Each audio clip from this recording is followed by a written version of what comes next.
Esta semana, en Vaticano, el Papa Francisco, en la apertura de la sesión jubilar general del Consejo de Conferencias Episcopales de Europa, invita al viejo continente a redescubrir a Jesús. Nos reuniremos con el cardenal Kurt Koch para aprender más acerca de la comunión eucarística y el ecumenismo. Y quédense con nosotros para visitar Pietrelcina, la ciudad natal del Santo Padre Pío. Todo esto y más ahora en Vaticano.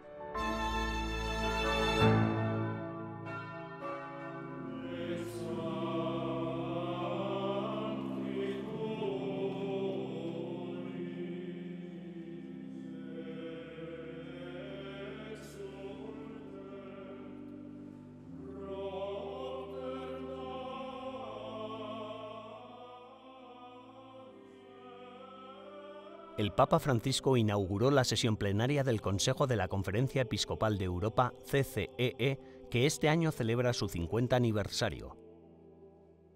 Riflettere, ricostruire, vedere. En la homilía, el Santo Padre agradeció el trabajo del Consejo e invitó a los obispos a afrontar la secularización presentando a las personas la alegría del encuentro con Jesús.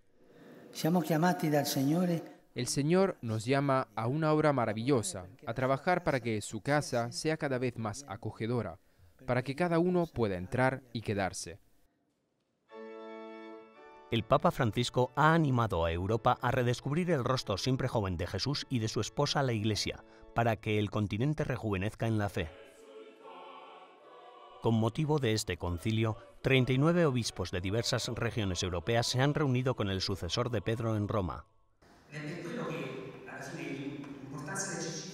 Andrea Gagliarducci, corresponsal en el Vaticano de la Agencia Católica de Noticias, precisamente para celebrar las bodas de oro del CCEE, ha publicado un libro titulado Cristo es la esperanza de Europa.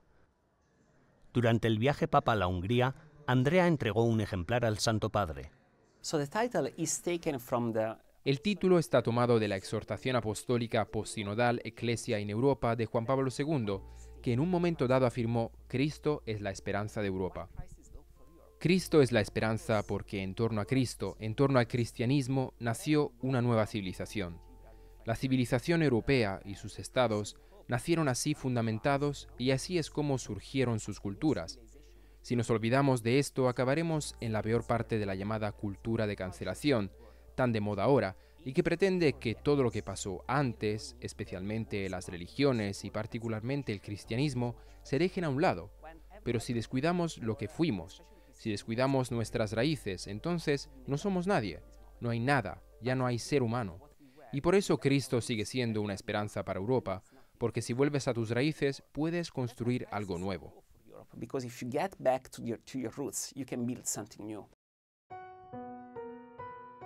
Gagliarducci considera que el concilio es profético porque desde sus inicios los obispos han trabajado por la unificación de Europa, no solo en el marco de la Unión Europea, sino de toda Europa, desde Portugal hasta Rusia.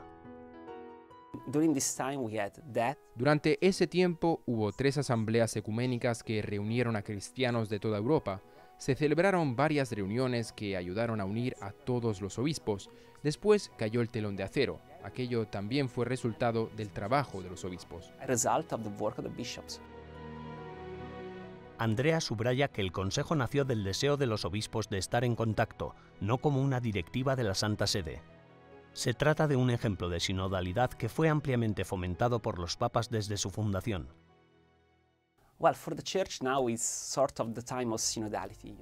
Para la Iglesia ahora es un tiempo de sinodalidad.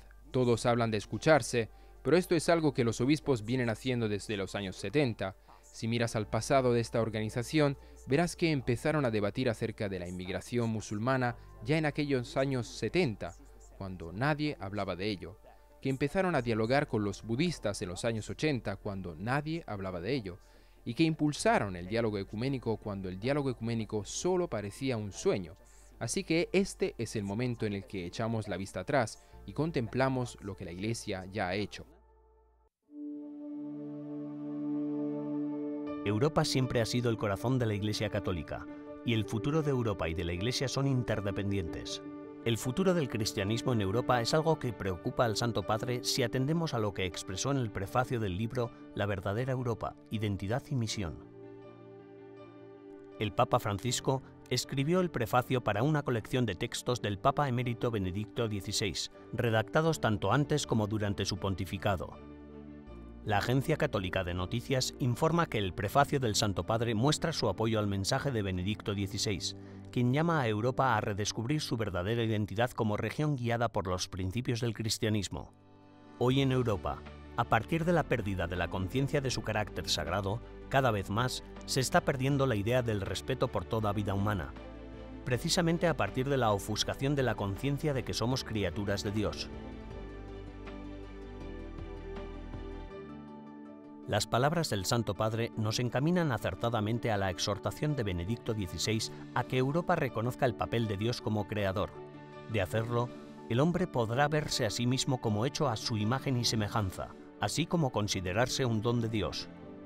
El Papa Francisco también elogia al Papa emérito Benedicto XVI por su valentía para leer la situación actual de Europa y alentar un renacimiento de los principios cristianos.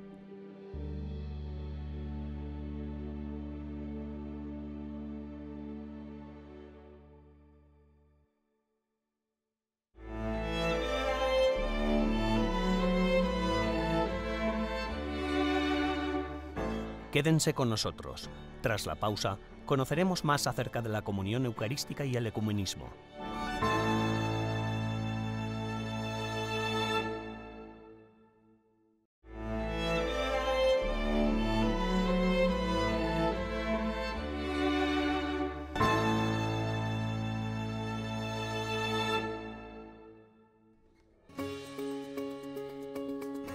Europa ha sido frecuentemente considerada como el centro del diálogo religioso debido a que la mayoría de la población pertenece a las tres religiones monoteístas principales, el cristianismo, el islam y el judaísmo. El Consejo Pontificio para la Promoción de la Unidad de los Cristianos lleva 61 años fomentando el diálogo interreligioso y su presidente, el cardenal Kurt Koch, considera que el ecumenismo es el faro que ilumina el camino hacia la unidad en Europa. Históricamente, Europa ha padecido numerosas divisiones. De hecho, es el continente donde más divisiones se han producido, y Europa solo tendrá futuro si redescubre la unidad de los cristianos. Para ello necesita una reconciliación, tal y como subrayó reiteradamente el Papa Juan Pablo II, diciendo que Europa debe respirar con dos pulmones, un pulmón latino-occidental y un pulmón griego-oriental. Esta reconciliación es necesaria para que la unidad se produzca en Europa.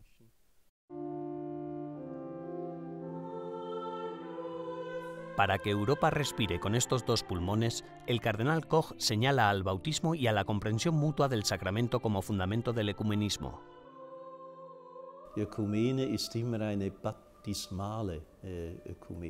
El ecumenismo es siempre un ecumenismo bautismal, pero como dice el Concilio Vaticano II, esta unidad original en el bautismo se esfuerza por llegar a la plena comunión en la Eucaristía, es decir, el camino desde la ya existente comunión en el bautismo hasta encontrar la comunión en la Eucaristía. Y diría que el Congreso Eucarístico recuerda también que el objetivo de todos los esfuerzos ecuménicos estará en el redescubrimiento de la comunión eucarística. La comprensión de estos lazos conduce a dar nuevos pasos para alcanzar la unidad de los cristianos. Pero es muy importante comprender exactamente en qué consiste esta unidad.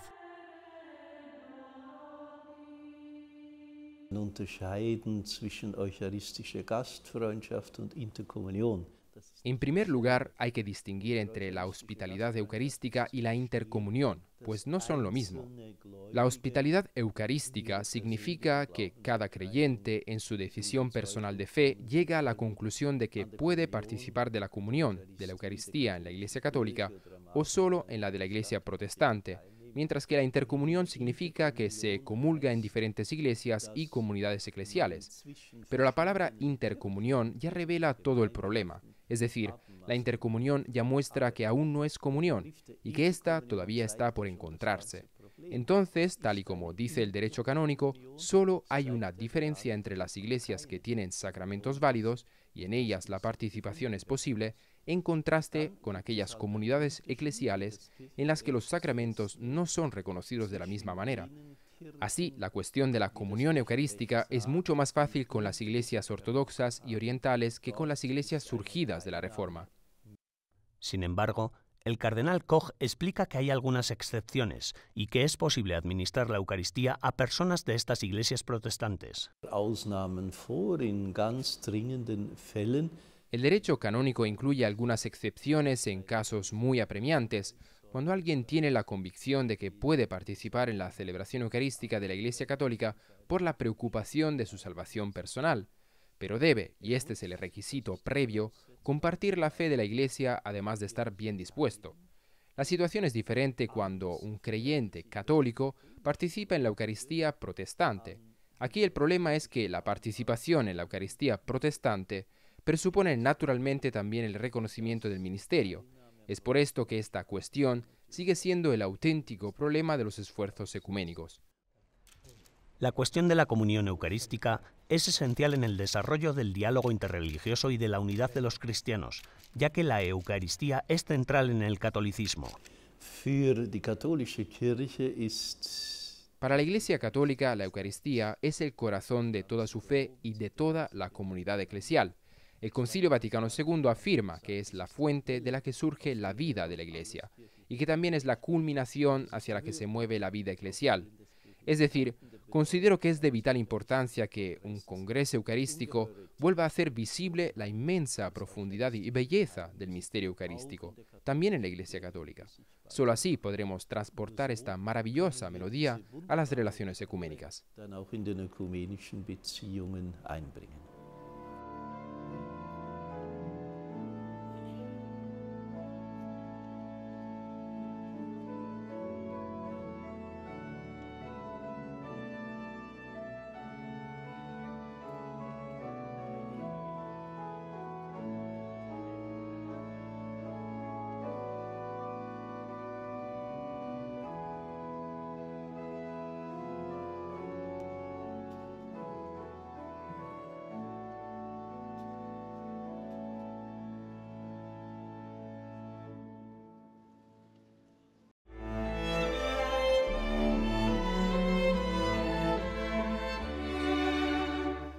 Después de la pausa, nos dirigiremos a Pietrelcina para asistir a la instalación de una nueva estatua del Padre Pío y profundizar en sus vínculos con los Estados Unidos.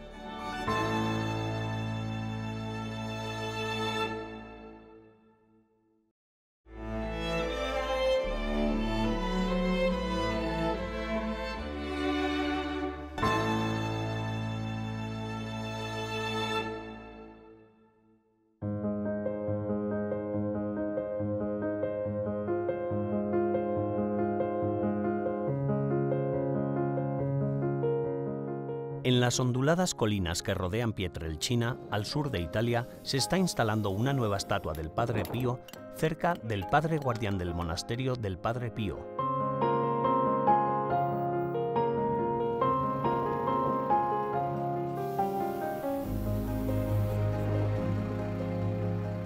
La estatua ha sido cuidadosamente colocada en su lugar con una grúa, lista para ocupar su nuevo emplazamiento con vistas a las colinas y a la hermosa campiña.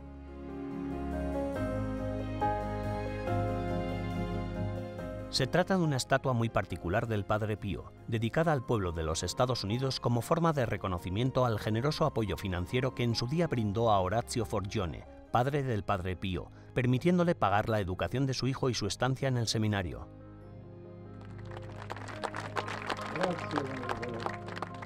Luciano La Monarca es el presidente y director general de la Fundación San Pío. Se hizo como señal de reconocimiento y gratitud al pueblo de los Estados Unidos de América por haber dado la posibilidad a Orazio Forgione, el padre del Padre Pío, de trabajar en América para poder ganar dinero con honestidad y enviar al Padre Pío de vuelta para que se ordenara sacerdote. Sin el esfuerzo y el sacrificio de su padre, que representaba a los 3,2 millones de inmigrantes que fueron a los Estados Unidos de América, probablemente no habríamos tenido al Padre Pío.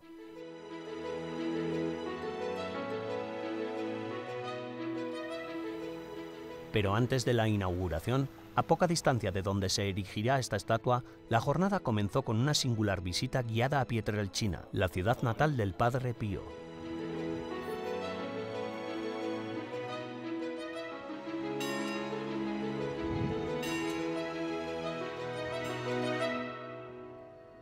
Perdido entre las montañas, en este pintoresco pueblo de calles estrechas y bellos edificios, en una pequeña callejuela, se encuentra el edificio de piedra que vio nacer y crecer al Padre Pío.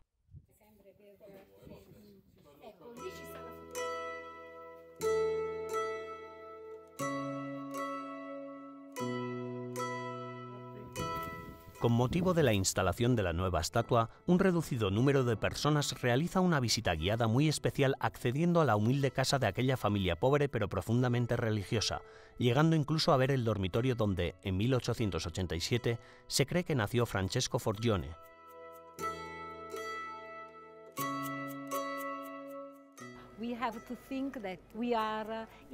Debemos pensar que estamos en el lugar donde jugaba con sus amigos, donde tuvo su primer encuentro con Dios, con Jesucristo.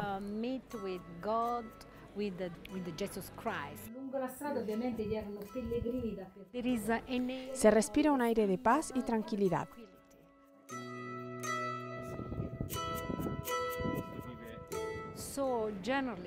Generalmente están en un momento sobrecogedor. Significa que pueden simplemente caminar y respirar este aire de paz. Francesco Forgione, desde sus humildes comienzos como campesino, acabaría convirtiéndose en el Padre Pío, uno de los santos más conocidos e importantes del siglo XX.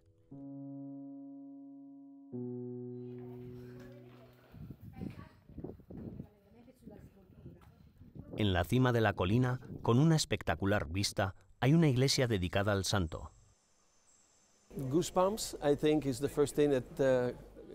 Lo primero que sentí fue que se me puso la piel de gallina. Uno se siente muy espiritual. Por contar con una guía que te relata toda la historia y profundiza en todos los detalles, te puedes imaginar su vida.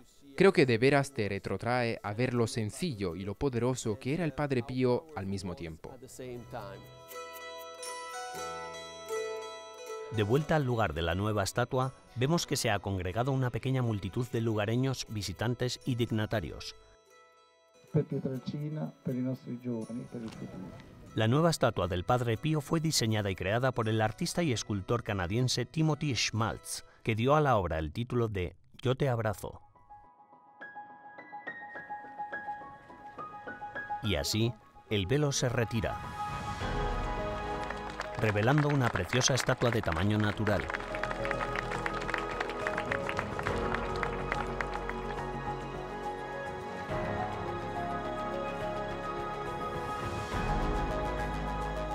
La estatua muestra al Padre Pío arrodillado al pie de la cruz, abrazando el mundo, con especial énfasis en los Estados Unidos.